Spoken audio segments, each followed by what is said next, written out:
Go. Okay, we're gonna go off our regular scheduled programming this week. So right, when it goes up online, it's the S.S.S. Shiur on Shavuous. That's the way it's gonna be. We're not going to be here next week. Okay.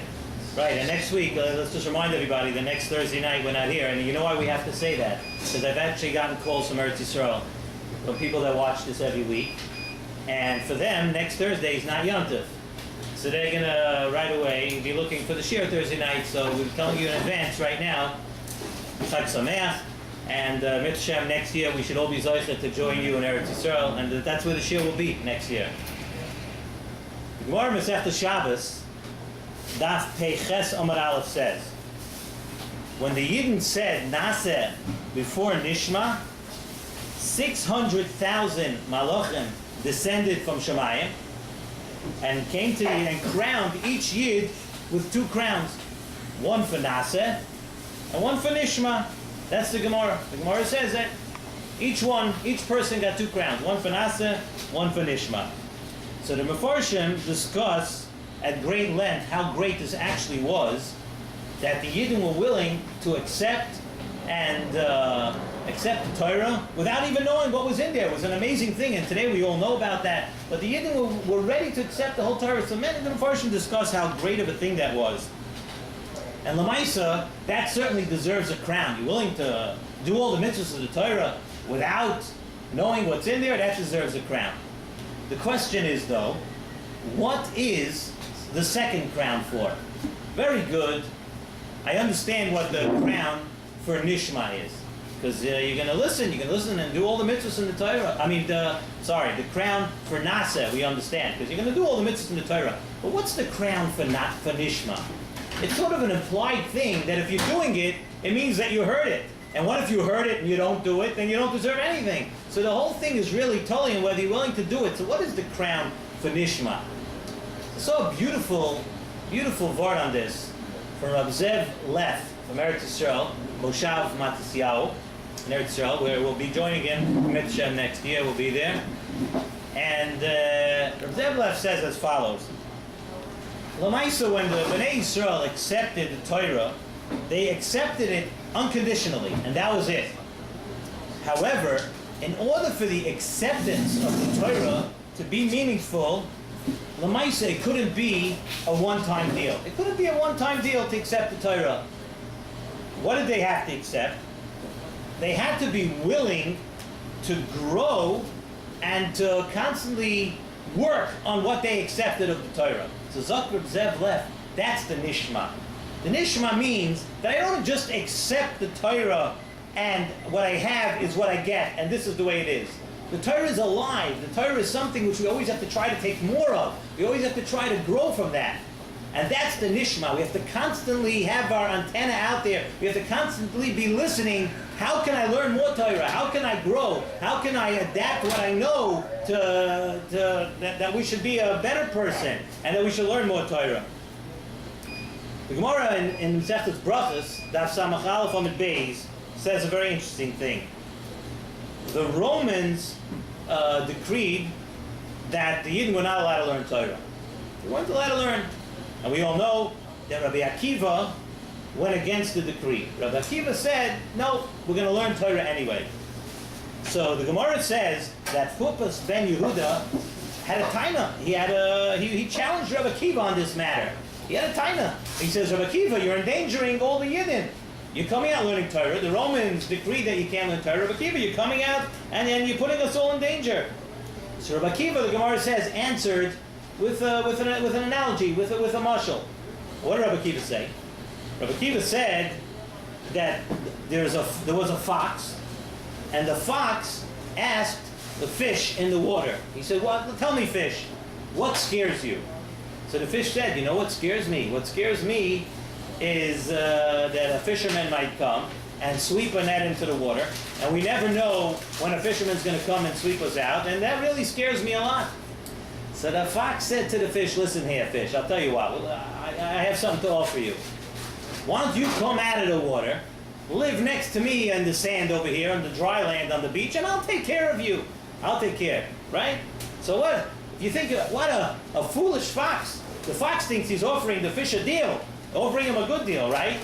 But the fish is thinking to himself, Madach, we're so afraid of a fisherman when we're in our environment.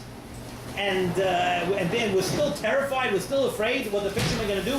What's going to happen to us when you take us out of the water and you put us in an environment that's not ours? We're going to be terrified, we're going to be even more scared. So Rabbi Akiva said that's what happens when you stop learning Torah.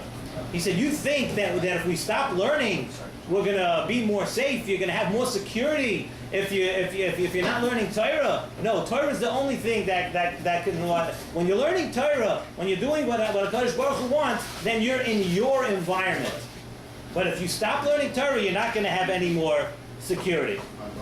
So I was thinking, once we're on the subject of fish, and no, we're not going to give any recipes, but for Shavuos taka, maybe for milchiks it's good. But we're discussing that how the Gemara said and gave a mashal, like the fish. It's an interesting thing to notice about fish. Fish have a very, very peculiar habit. If you ever go to the water, if you ever go to a lake, you'll see that when it's raining, the fish all come to the top of the water to collect the drops of rain. So if you think about it, what's their issue? I mean, don't you have enough water? You're living in it, you can open your mouth, you can have all the water you want all the time.